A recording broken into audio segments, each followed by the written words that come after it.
প্রিয় দর্শক বন্ধুরা, এই মুহূর্তের জন্য বিগ নিউজ। কার্যত West Bengal central school service কমিশনের সাইটে আবারও কিন্তু জরুরি ভিত্তিক নোটিশ এবং জোরালো পদক্ষেপের খবর আপডেট উঠে আসছে। Very urgent. কি জানা গেল অবশ্যই সবটা তুলে ধরবার জন্য চেষ্টা করছি। তো ভিডিওটিকে শেষ পর্যন্ত দেখবেন, কোনোভাবে কিন্তু স্কিপ করবেন না। চ্যানেলটিকে অতি অবশ্যই সাবস্ক্রাইব করে নিয়ে সঙ্গে থাকবেন। তো চলুন কথাবার্তা না বাড়িয়ে আমরা মূল টপিকে ফোকাস করি। এই মর্মে দাঁড়িয়ে আরও একবার West Bengal central school service কমিশনের সাইটে একটি জরুরি ভিত্তিক নোটিশ কিন্তু চলে এসেছে এবং জোরালো পদক্ষেপ।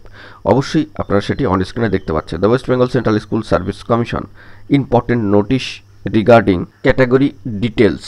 এবং দেখুন 24/6/2025 ডেডলাইনের নোটিফিকেশান এসছে।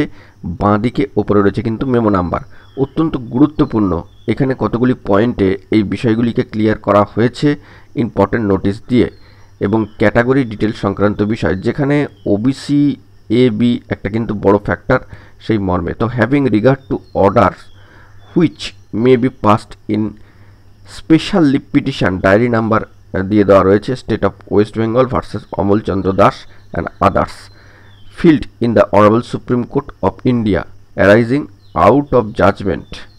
তো সেই দিক থেকে দাঁড়িয়ে নয়া এসএলপি দাখিলের একটা প্রসঙ্গ কিন্তু উঠে আসছে সর্বোচ্চ ন্যায়ালয় সুপ্রিম কোর্টে ওবিসি ম্যাটার বা ওবিসি ইস্যুটাকে সামনে রেখে। এবং আরও যে ডিটেলস তথ্য উঠে আসছে সেইটা এখানে তুলে ধরবার জন্য চেষ্টা করছি। বন্ধুরা, ইতিমধ্যে সকলে আপনারা জেনেই গিয়েছেন যে ওবিসি ইস্যুকে কেন্দ্র করে মহামান্য কলকাতা হাইকোর্টের তরফ থেকে কী বার্তা এসছে। কার্যত সমস্ত কিছুর কে চ্যালেঞ্জ করে আবারও কিন্তু সর্বোচ্চ ন্যায়ালয় সুপ্রিম কোর্টে মামলা দাখিল। তো এই বিষয়ে ফাইনাল আউটকাম কি আসবে তার উপর কিন্তু তাকিয়ে থাকতে হবে। আপাতত West Bengal central school service কমিশনের অফিসিয়াল সাইটে যে ফর্ম ফিল আপ চলছে সেখানে ক্যাটাগরি ডিটেলস সংক্রান্ত বিষয়ে তথ্য কিন্তু নেওয়া হচ্ছে না, সেই মর্মে বার্তা উঠে আসলো। পরবর্তী ক্ষেত্রে সংশোধনী সংক্রান্ত বিষয়ে আপডেট এলেই দিয়ে দেওয়া হবে। যারা ইতিমধ্যে ফর্ম ফিল আপ করেছেন দুশ্চিন্তা করার কোনো জায়গা নেই। আরও বলা হচ্ছে, মহামান্য আদালতে দায়ের হওয়া সংশ্লিষ্ট মামলার চূড়ান্ত নিষ্পত্তি হলে ওবিসি তালিকাভুক্ত প্রার্থীরা তাদের জাতি জানিয়ে আবেদন কিন্তু করতে পারবে।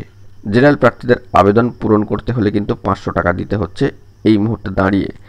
তো সেই দিক থেকে যারা আবেদন করে দিয়েছেন সেক্ষেত্রে সংশোধনী নির্দেশ মহামান্য কলকাতা হাইকোর্ট বা সর্বোচ্চ ন্যায়ালয় সুপ্রিম কোর্ট থেকে পরবর্তী নির্দেশ কি জারি হয় এলে তা কিন্তু সবটা স্পষ্ট হবে।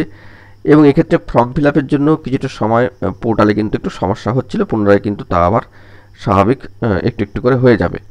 তো বুঝতেই পারছেন অত্যন্ত গুরুত্বপূর্ণ একটা ইস্যু, ওবিসি ইস্যু।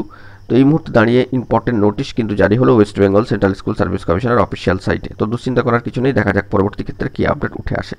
এখন এটুকুই, ভালো থাকবেন, চ্যানেলটিকে সাবস্ক্রাইব করে নিয়ে সঙ্গে থাকবেন। ধন্যবাদ।